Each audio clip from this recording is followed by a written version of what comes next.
Good morning, sunshines.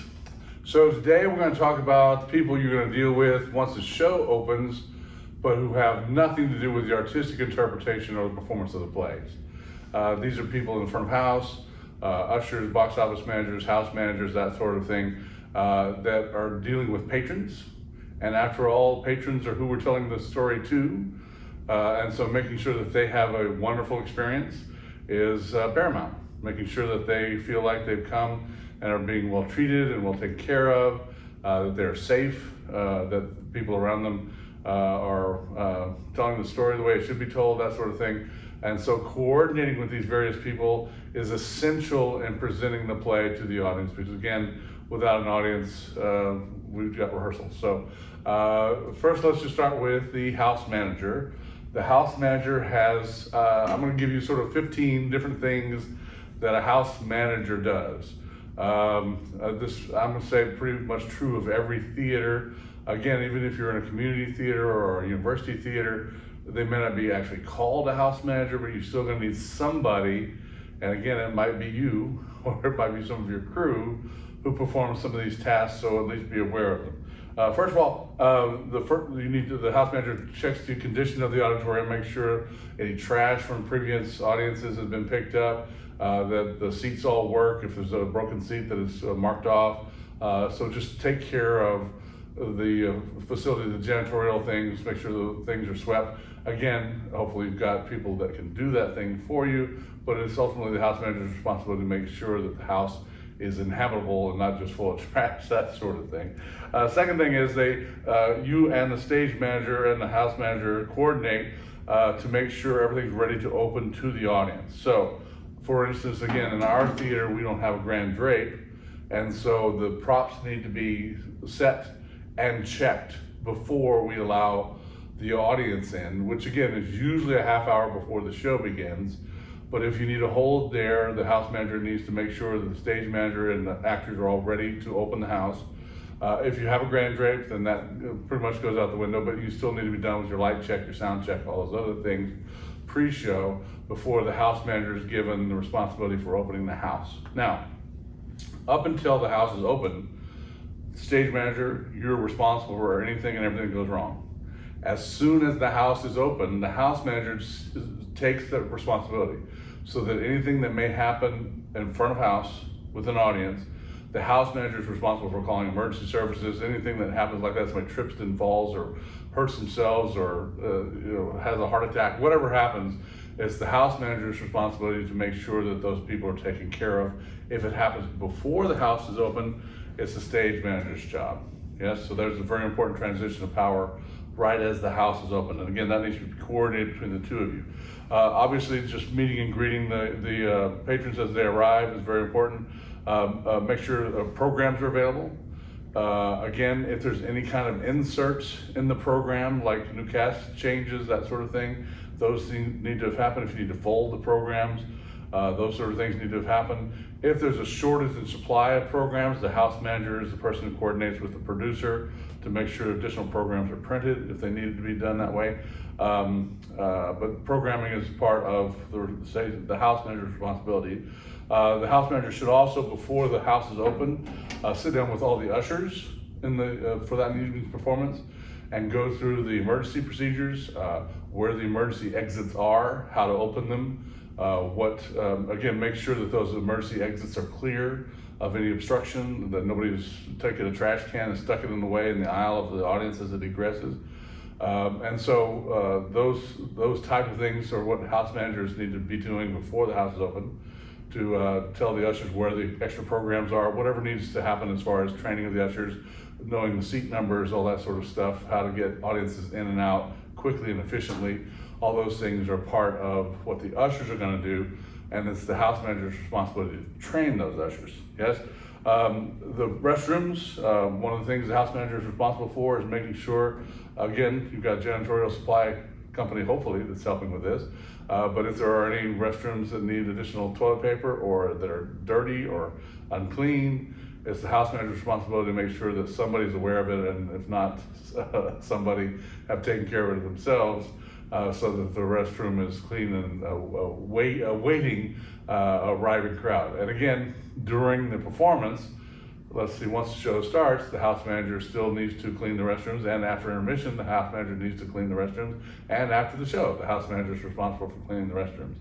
So that's a very important aspect of an audience feeling like they are well taken care of and that everyone is happy for them to be there, because restroom facilities, as many of you may have encountered in your life, can deteriorate quickly. How else to put that? I don't know. Anyway, so that was number 6. Number 7, watch for audience delays. If there's a late bus, if there's bad weather, if there's a wreck on the highway, the house manager needs to be aware of that, so that if there needs to be a hold for late coming audience members, the house manager can let the stage manager know, so that the actors can know that we're going to hold for 5 minutes or 10 minutes or whatever you deem is necessary. Again, if it's two people who have bought tickets and they're just picking them up and haven't arrived at showtime, I wouldn't necessarily hold the curtain. But if it's a bus of 40 people who called me and said they just got out of Cracker Barrel and it was taking a long time, and it was a 5-minute drive from Cracker Barrel, and that's half your crowd, it might be worth waiting 15 minutes, I would say. So again, that's a call that you and the stage manager and the house manager concur on when we're going to start the show. Again, ideally, you would start the show at showtime, but there could be legitimate reasons why you might want to hold for some reason that is going to crop up. And again, those could be innumerable. So coordinate with the house manager to make sure that any kind of delay is taken care of. As soon as the house opens, the house manager needs to make sure that the doors to the theater are open and secured. And at the end of rehearsal, when the show starts, the house manager needs to make sure the doors are closed and secure. Now again, they can't be locked, but they can be closed shut so no light gets in once the show opens. And they can be open and held with either a stop or a hook sometimes when the house opens, so that they don't keep closing on audience members as they exit the theater. Again, obviously with the intermissions, it's the opposite. You need to open the doors at the beginning of intermission, close the doors at the end of intermission, and then open the doors at the end of the play. So the doors to the theater, guarding them and making sure they're ready to operate, are the house manager's responsibility. The announcements are an interesting cross division of duties. And sometimes it depends on which show and the run it is. Oftentimes, if there is an opening night welcoming, it is given by either the director or the producer. After the opening night, sometimes the welcome is given by a recording. If those are not working or not available, the house manager winds up sometimes being the person who goes up and welcomes everybody to the theater, informs them that there's no smoking or where the smoking areas might be, if there are such a thing, informs them where the bathrooms are, in case people don't know, explains the exits in case of an emergency, and also explains if there are any emissions, if there's 2 intermissions, a 10-minute and 5-minute, or 2 15-minute intermissions, whatever the intermissions are, explains what those are and when they will be. So again, the house manager could have the responsibility of making live announcements to the theater audience at the beginning of the show. Intermission, you again coordinate with the house manager. Once the intermission has arrived, the house manager takes responsibility again for the safe operation of the upkeep and caretaking of the audience, and then you coordinate, just like the beginning of the show, with the house manager and say, listen, we've got a long line at the women's restroom. We need to hold 2 minutes or 5 minutes or whatever you feel is necessary, and the stage manager and house manager coordinate when the second or third act of the play might begin. Yes, so each time you have an intermission, the house manager takes responsibility again, and then again, same thing, doors open, close, all that sort of stuff, the same way it happens at the beginning of the show. You need to take care of any kind of,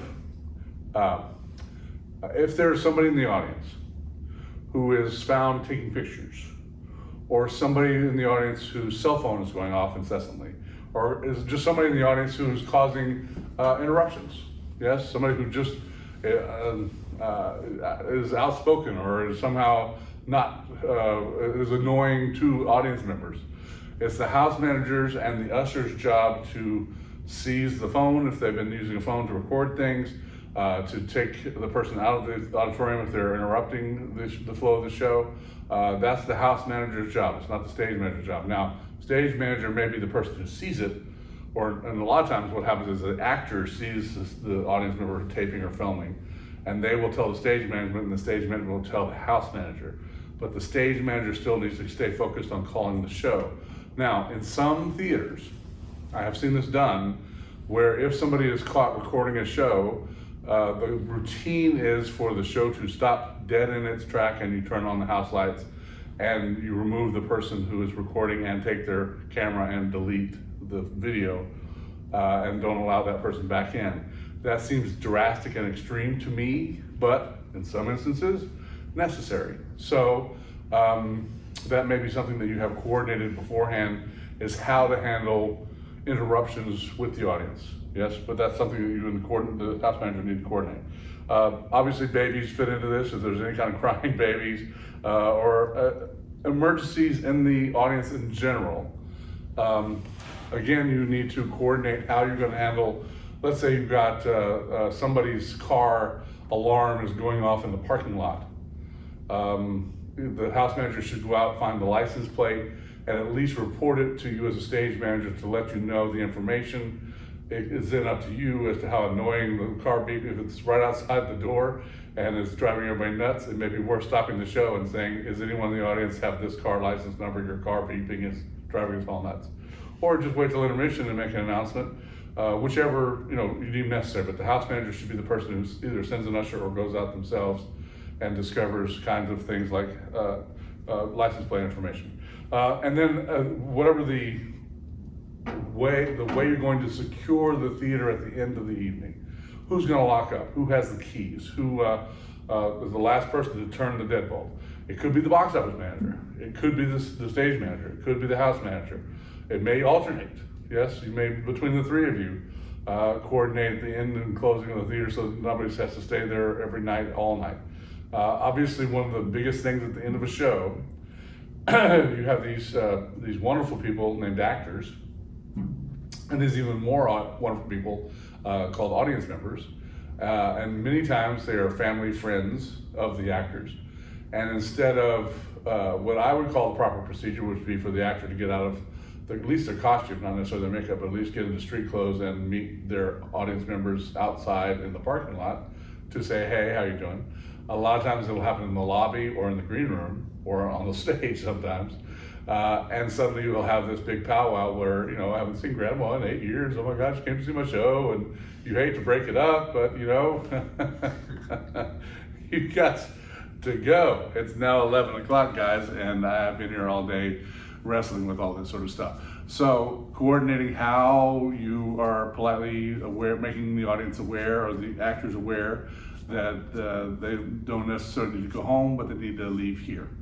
It's going to take a good 15 minutes just for things to reset, for people to maybe swept the stage and or reset props, for people to get out of costumes. So there's a good 15, 20 minutes that's going to happen no matter what you try and do. But when you get into an hour after the show and people are still there, that's pushing it. So again, I would make sure that your actors are aware that there's a place to meet and greet their audience members, and hopefully it's in a place where you're not going to have a lot of delay in the locking up of the theater space, that sort of thing. Yes, so and as actors, they should need to be aware that they are taking your time. So those are the 15 things that when I say house manager, that's the person who does those things. Again, every theater is a little different. Every theater needs to coordinate a little differently. Here's a little video about the way this person sees their role as a house manager. Given the go-ahead to open. One of the most satisfying things to me is solving problems successfully and making an unhappy patron happy. Hi, my name is Brian Gaynor and I'm a house manager.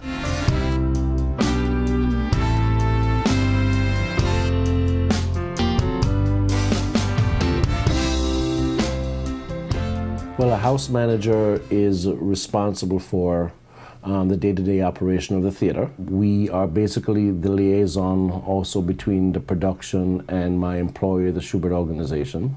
The role of the house manager is also to take care of the audience.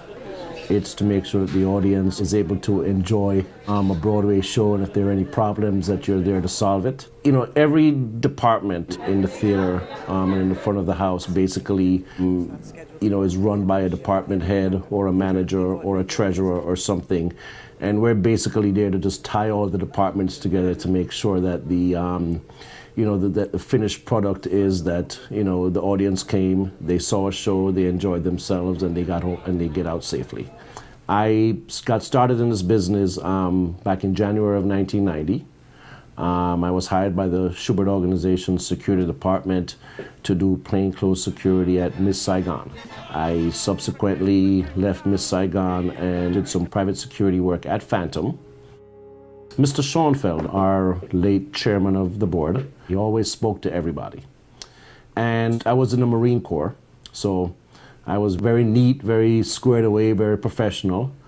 And he took a liking to that. And, he would chit-chat and said to me, what is it you want to do with your life? And I told him that I was interested in managing one of his theaters. And he looked at me, and he looked at me hard, and he says, "Are you serious?" And I was like, "Very." And one thing led to another. And on March the 20th, 1995, I took over the Schubert under the apprentice program of my union at PAM. I never thought in my wildest dreams that I would end up, coming out of the Marine Corps, that I would end up working as a manager on Broadway. I took over in the middle of Crazy for You. It had about a year and a half left on the run. We subsequently had Big the Musical. After Big, we renovated the front of the house. And Chicago moved from the Richard Rodgers to our theater in February of 1997. Then we had Gypsy with Bernadette Peters. And after that, Spamalot came in, and that ran for 4 years. And now we have Memphis, our current production. Our goal is, even though we work for the theater, we're technically support staff for a production. If the production doesn't do well and it leaves, we're unemployed. It's in everyone's best interest, to do their job, to make sure this thing that we call Broadway, this magic that we create for the patrons, happens. It's about 6:30. Everybody's pretty much reporting to work at this time. Some of the ushers and the front of house staff is getting in, the bartenders. The stage crew comes in at about 6:30 to do a preset hour. I usually do a walkthrough of the theater just to make sure that all the locks are off of the fire doors. I have to carry 2 fire licenses. Because I carry the fire licenses, I have to walk around and make sure that all the locks have been taken off the door, all the fire exits are free of any obstructions. I then have to sign a fire log that, funny enough, is a English composition book, which technically cannot be tampered with. And I take that very seriously because I have had to evacuate this theater for a fire condition. And we did it successfully. And everyone was safe. And I guess a lot of theater managers have gone through their entire careers, never had to evacuate. It's a scary thing, and it's you become so nervous because you can't mess up. I mean, if I have celebrities or dignitaries, each one I guess would be we handle differently. You have stars that come here and they just don't want to be bothered. I mean, we just recently had Michelle Obama and her 2 children and an entourage. And that was handled very, high security, Secret Service, staged her over in the Broadhurst so she wouldn't be in the theater during intermission. So everything was done for the safety of the party and the safety of the First Lady. The energy changes from night to night depending on your audience, depending also on the size of your audience. Still have 102 out. 801, I'd like the number to be lower, but I'm not quite sure if I'm going to hold the show, for that amount. I think the cast, really feeds on it. They perform better when the audience is more into the production. Watching an audience evolve over the life span of of a production is quite an interesting thing. You know, in the beginning you get, and you know, for lack of a better term, your A crowd. You're gonna get your stars, your Tony voters, you know, so you're gonna get, you know, a lot of the VIP and important people in the beginning. And as a production goes on, you know, you're gonna start getting your tourists and your patrons from the tri-state area. And then as a production begins to wind down and you're doing discounts and you're at TKTS, it's just a total different ball game. This is Ty Lackey. Hello. And he's a soundman, and I'm gonna go ahead and tell him that he can tell the production they can go in just about a minute. In 1 minute? And you have the house. All right, thank you. I think what I love more about the theater is that, you know, you become one big family, you know, and everyone looks out for everybody. You know, we're all in this together. You know, each production that comes in has their own dynamic, and it's new and it's interesting, and you know, and I also love to go through the whole production period because I think that's the most interesting part of the theater is just watching it all come together, and then watching that first run through and watching that first preview and opening night and everything. I think that's just the most interesting part of the theater to me.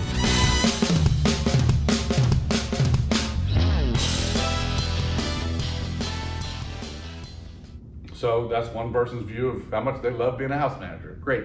It takes all kinds. So at any rate, the house manager is among the people that you're going to find that suddenly become very important to the running of the show, who have never once appeared at a single rehearsal, and oftentimes they don't even know the show. They literally have never seen the show. They just know the times that things happen, and they will be there to coordinate those times. One of the big things you need to work on, or plan ahead for, that we really have discussed cursorily, we talk about safety, but fire procedures are very important. How do you get 200 people or 1,000 people or however many people in your audience out of that insecure place in case of a fire, and where do they congregate in case of an emergency? Let's say a hurricane suddenly is called in the middle of the second act. They don't need to go outside. So where do we put them? Yes, those plans need to be discussed ahead of time, obviously. They need to be rehearsed and practiced. I worked at a theater in North Carolina where the producer was notorious for just standing up in the middle of the tech rehearsal, usually at the worst time possible, and just say fire. And everybody had to stop whatever it was doing, and you had to take care of an emergency as if there was a literal fire on stage at that moment. Stop the rehearsal, open the doors, get the house manager to open the doors, have the ushers, exit the audience, have the actors meet in a certain spot. But at least everybody there knew what the plans were in case of an emergency. I don't know that you need to get that drastic with it, but I would have at least an emergency plan and have it posted on the call board, as well as you might go over it the first time that the actors are on stage. Whether that be the first rehearsal or whether it be the first time on stage, if that's a different time. But have those emergency procedures, and the ushers need to be aware of those and need to know that that's how important that is, because it seems like it's not important until, of course, it is. Until the fire starts, until whatever happens.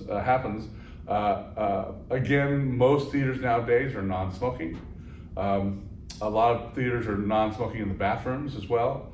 There may be a smoking area, and again, ushers need to be aware to make audience members aware of where that smoking area is, and it often is not just outside the door, because that's where patrons are coming and going. And so I have found that most smokers, if you give them a place to go smoke, will be happy to do that in order to avoid having to deal with non-smokers telling them they should stop smoking. But wherever that is, needs to be coordinated and planned ahead of time. If there are, at the end of the show, there's this thing called a ghost light that needs to go on the stage, downstage center if it can, but as close to the center stage as possible.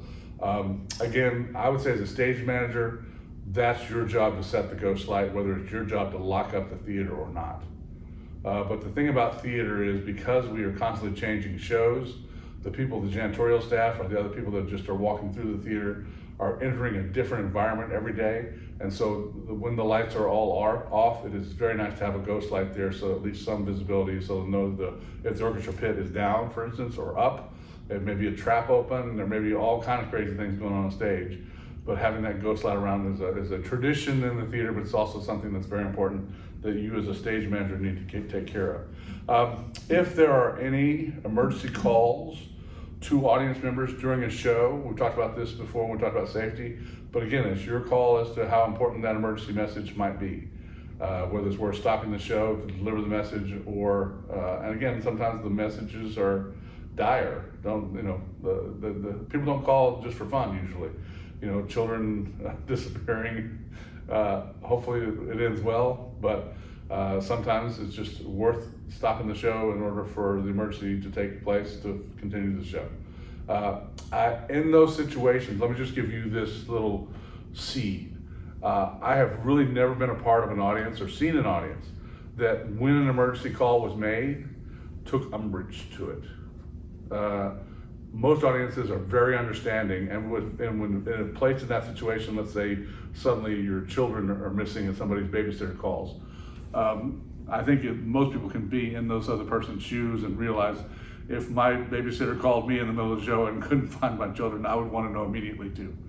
So most audiences are accepting and understanding of emergencies, and so you take that little caveat, knowing that you're not going to be there's not a lot of people who are going to be upset with you if you stop the proceedings in order to take care of an emergency.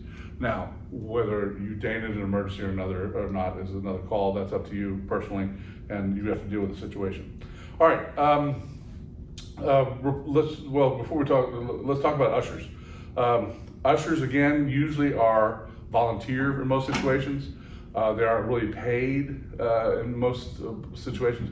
And on Broadway, there's a whole ushers union, so they've got it down pat. You don't have to deal with the ushers. They are very professional and know everything about the seating and know more about the theater than probably anybody else. They probably live more in the theater than anybody else. But you have to make sure that ushers are aware of when the intermissions are, so that they can, a lot of times they will volunteer to usher in order to watch the show. But they still, at the end of the day, are ushers. And so making sure that latecomers get programs, make sure that latecomers find seating quickly and efficiently, that still is the usher's responsibility, even though they may have been freed to go and sit somewhere and watch a show. Yes, and so again, right at the beginning when the house manager is training the ushers, I would stick my head in the training and just bring up those couple of points. Make sure you know the emergency exits, and your job as an usher isn't over just because the doors have closed. If there's somebody who's interrupting the crowd or somebody who's a latecomer, you still need to help seat them, have lights, little flashlights, so that people can see the floor. And instead of this is important to realize, you don't ever shine a flashlight in somebody's face. You shine the flashlight at the floor so they can see steps and intrusions, that sort of thing. But don't ever shine a flashlight in anybody's face. It doesn't do anybody any good, yes? All right, box office managers are wonderful people. They have the onus of handling money. And so at times, box office managers, you may find a little jittery, especially once the show has opened, before they're able to put the money in the safe and or get it out of the theater, out of their hands. So just being aware of what the box office manager's responsibilities are at certain times. There's times when you can joke around with box office managers, that's usually before or after the show. But there's a very serious point where they're counting money and counting tickets where they need to be left alone and left in their rooms and the doors shut and locked and all that sort of stuff. This can become, let's say there's an emergency at the beginning of a show and the box office manager has locked themselves in an office somewhere.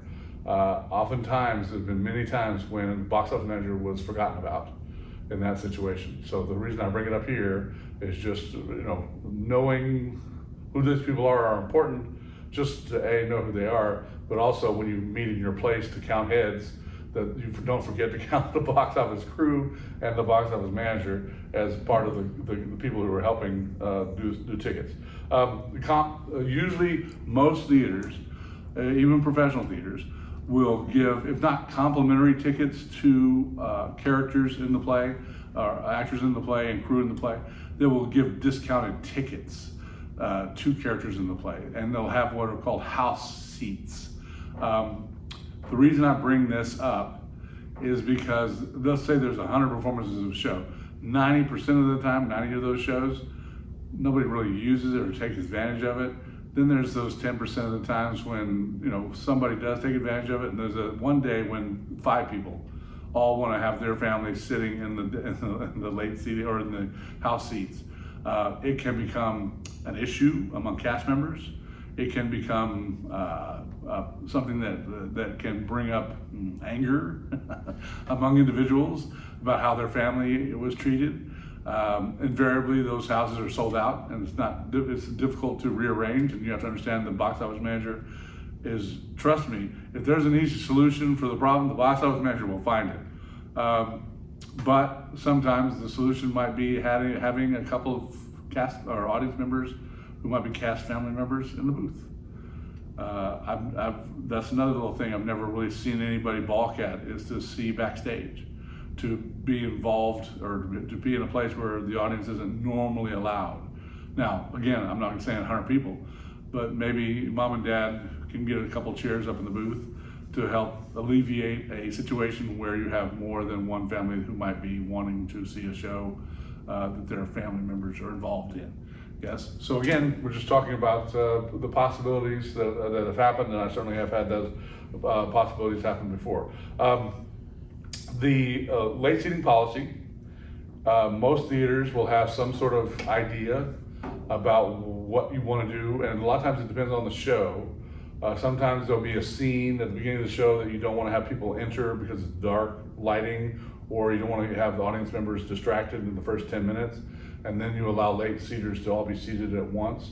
Sometimes the director will say, I want to bring up the lights and sit all late seaters right here, and then there's no more late seating.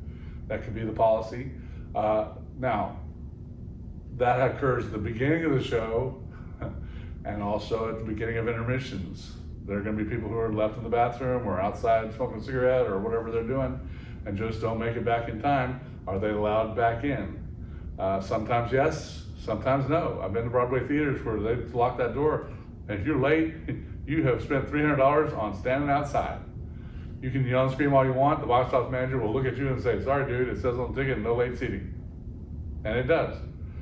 If you're late, you don't get to sit, and you've paid for that piece of cardboard. So welcome to the world of the theater.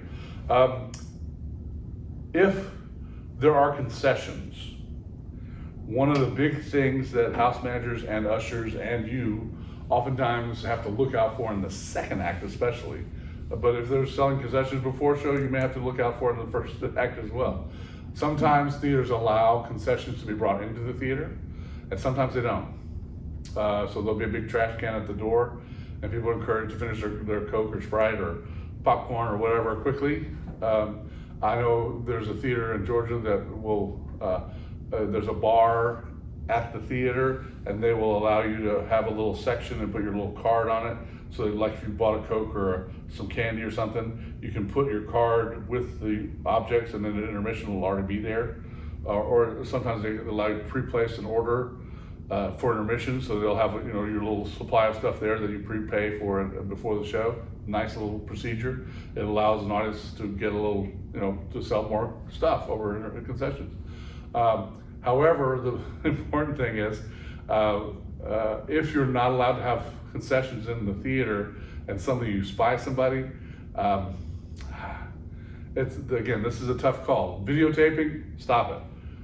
Somebody eating popcorn, I don't know. If they're annoying, yeah. If they're flicking the popcorn people, absolutely. But if they've just got, I don't know, that's a tough call. If they're almost at the end of the box, put it behind their seats. Anyway, keep an eye out for concessions that may occur, but also have your ushers know and your house manager know that that's something you have to deal with. All right, let's talk about replacements. Something I'm dealing with today. My puck has lost her voice, so I'm having to deal with how we're going to handle the fact that the actress is physically fine, but she can't speak. So we may have the stage manager say the lines from the audience and have the actress on stage. That's where we're leaning right now. I'll tell you next time if that's the way we actually did it. It could be that we, again, I talk about incessantly understudies. Unfortunately, I don't have an understudy for, but if you have a replacement, or if there are people that come up ill or sick or late, or you just have to punt. Sometimes, again, you can. The director sometimes can stand in because they know the show. But a lot of times, the stage manager with a book on stage is the solution. The show can still happen. We did a production of Glengarry Glen Ross where the director just walked around stage holding a script, sort of knew the blocking, sort of didn't. But that could have very easily been the stage manager walking around with that script. But especially if you have a large cast, if you have one person show, guess what? You're not doing the show. But you got a 25 person show and one person is not there or ill or whatever. People, again, audiences are very understanding. Audiences are very, now if you pay $300 on Broadway, they may ask for some money back. But again, they're part of something unique because they were there the night that we had to do the stage manager saying the lines from the audience. It's just different. And so sometimes it can be fun, but all that sort of stuff is, it should be told to the audience before the show. Again, you can make a pre-show announcement, you can put a little note in the program, or you can have a placard in the lobby. But one of those three or two of those three things are things that you should do to let the audience know about any kind of replacements. There's going to be this thing that's going to happen in the press. You're going to have feature articles written. You're going to have reviews written. You're going to have people who talk about the play, and word is going to get out in certain aspects. Everything may be hunky-dory opening night, and then suddenly somebody makes some comment in the paper about somebody's dress being hideous or somebody's accent being wrong, and then suddenly everybody goes into a big tizzy. This is mostly for fun, but here's a little video featuring Gilbert Gottfried that I find entertaining about bad reviews. See, I've gotten many bad reviews. In fact, I'm in shock when I open a review and it's a good review. I've never had a bad review. My mother writes all of mine. I was once in a movie called The Adventures of Rocky and Bullwinkle. It got terrible reviews, and it made so little money, now I have to send them residuals. I never read any reviews because when they're bad, they hurt too much, and when they're good, they're never quite good enough. They'll say hateful things about me, and I'll get hurt and offended, but then I'll go, hey, they're talking about me. No, I don't read reviews. They hurt my feelings. Even if they're good ones, I find something terrible about them. And then I think, I don't care what you think, bloggers, so cut it out. One time, I got a review. This was one of my favorite bad reviews. They said, Gilbert Gottfried is the worst thing to happen to show business since the snuff film. When I get a bad review, I cope by thinking about the show Seinfeld, which got terrible reviews. And now that show has made him so much money, he can afford to buy his childhood home, Brooklyn. With reviewers, if they badmouth someone else, rip them apart and destroy them, they should be allowed, and it's free speech. If they talk about me, they're being quite cruel. I love it. Anyway, there are just times when things get out into the atmosphere. Ultimately, it is the director whose vision has to be maintained, and as the stage manager, it is your job to maintain it. Now, if something is brought up and the director says, hey, that's right, we need to change this, then it's the director's change. But if an actor says, I'm not doing that, it is your job to tell the producer the actor is not performing the role the way it was intended to be performed. Now, again, if it's something slight, if it's, not wearing gloves, I don't know. Do you fine them? Yeah, sure, if they're equity especially.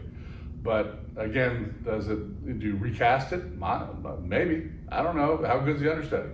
All those things are threats that you can make, but ultimately, again, it's about the integrity of the actor, and the actor should know that they may get their way for this show and the performances but they're never going to work for that director again, or for you as a stage manager again. Yes.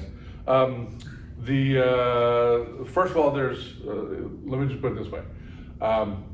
There, in a show, every single person is essential to working the show. From the lowest crew member to the best actor on stage, they have different proportionality in their importance, but if somebody is missing and something doesn't fly in, the show fails. And so every single aspect of that is under your control, ultimately, and you need to make sure that all those cogs know how important they are to the production that the machine is making each night, yes? And so you should never belittle anyone or see anyone belittled. Again, that at times can become very tough, especially not with so much with bad reviews, but with good reviews, people often think that they may be better than the show itself or bigger than the show itself. And so that's just something to keep an eye out for, is that attitude. And it is an attitude, and it needs to be snipped in the bud. Here is the worst video I'm going to show you. I go through a lot of videos when I'm looking through things for this class. This by far is the worst. It looks like I'll let you watch it and enjoy. TDF's Theater Dictionary. Strike. We all know this is a strike. But when you're in the theater, strike means removing a prop or set piece from the stage. For example, hey, factory worker, will you strike that paint can? Or, the show's over, everyone. Let's strike the set.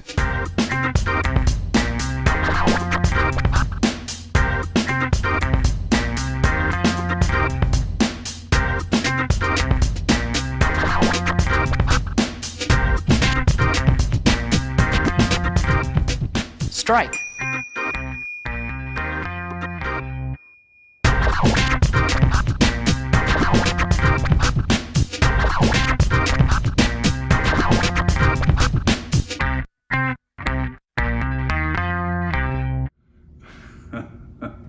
Don't you feel like what strike is now? That's sad. But the point is, at the end of the production, you're going to have this thing called strike. It is not a ball strike call. It is not a striking of workers. It is a reduction of the production elements back to the stage the way it was when you first got there. Sometimes the stage or the elements are put into storage. Sometimes they are torn apart and thrown in the garbage. All those things are things that need to be decided before you strike the show. What are we going to save? What are we going to keep? What are we going to throw away? So that there's never any question as you go through things, is this something we're saving or throwing away? Because there's you treat something you're saving differently than something you're throwing away. Most props you save. They're small enough, they fit into a prop storage unit pretty easily. Big scenic units, if they're especially expensive or unique, let's say for instance, in Little Shop of Horrors, the plant is something I would save because other people will rent it. Now, the dentist office in Little Shop of Horrors, people can build over and over again. But if it's unique enough that you may find a rental market for it or other people who borrow it and it's something that's done often, I would keep it. If it's a show that this is the first production in 100 years of, get rid of it. Know what stock scenery is, know what stock costumes are. Again, it's just one of those things where costumes and scenery are the things you can destroy or keep. Lighting is just rehung. That's then reused at another point. But that's pretty easy. But oftentimes you don't even strike lighting. You'll just take out the gels or something like that. But again, you need to have a plan before you go into strike, an organized plan so you can figure out whether to strike the floor first and then bring in the flying equipment and strike it, or vice versa, whatever works best for your strike plan. And have people assigned to various areas. Somebody might be assigned to the wardrobe crew to get laundry done. Somebody might be assigned to the deck crew to get the carpentry done. Somebody might be assigned to the electric crew or the sound crew to get speakers taken down, etc. So again, have a plan, organize your plan, assign your crew members, and at the beginning of strike, welcome everybody to strike. Fast but safe. Nobody gets hurt. These things have to happen in these orders. Don't get ahead, because if you get ahead, we were striking a show once, and it was a big V. There were 2 side wings, tabs on the wings, and then 2 walls, and then a 3rd wall. And we were striking from stage right to stage left. And so we started striking from stage right, and we got to this wall, and somebody said, hey, you know what? We got enough people standing around. We can start striking over here. And so while we're striking on this side, these people start striking on this side, and they struck this wall over here about the time we struck this part of this wall, and suddenly the wall in the middle had nothing supporting it. And so as we took the wall down, we looked around, and this wall's going, Tim. Why? Because they did it in the wrong order. Yes, so just because you need to make sure that just because the crew might be standing there, sometimes you just have to wait for things to happen in the proper order before somebody gets hurt.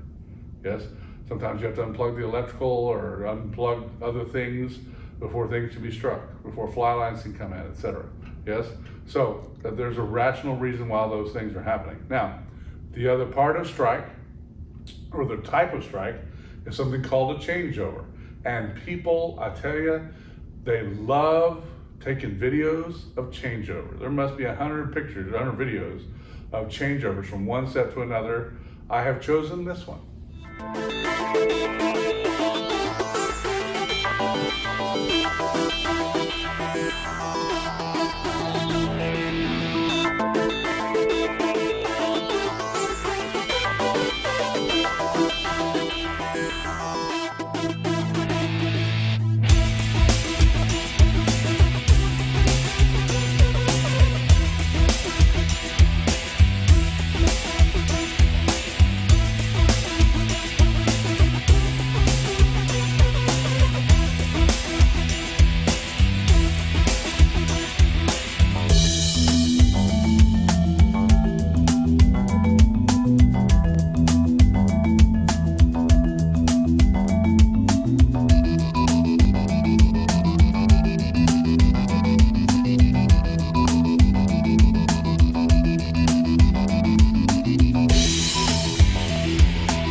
Changeover is when you go from one set to the next set in the course of a couple of hours. And of course, the fun thing is you take slow motion photography of it, and it looks like everybody's moving real fast, and you see one set go away and you see one set come back.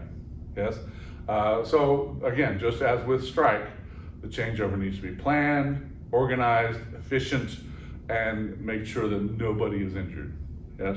So again, those are the type of things you're going to deal with in stage management, the people you're going to deal with in stage management, the crews you're going to deal with that aren't a part of, again, those strike crews are often just additional people to help get this thing out of here, right? They're not members of any crew or anybody that's working on the show. Now, the people on the crew and members of the show help strike? Absolutely. But not in professional productions. But do you bring in extra people who haven't been around? Absolutely. Anybody and everybody on stage. So that's what we're going to talk about today. Again, your prompt script is due next class period. Again, you should have a second play that is in your prompt script, and it should look like what it should look like on the first day of rehearsal. All the pre-planning, your prop list for the show, your at least preliminary prop list for the show, just a page that says cast list or an example of a cast list so I know that you know where it goes. Have the tabs in for your divisions of acts, that sort of thing. But you don't have to have any blocking, you don't have to have any of that other stuff. But just you need to have the prompt script as prepared as you would if you were doing the show at the first rehearsal of the show. Yes, that's what I'm looking for. Cool. All right, we'll see you then.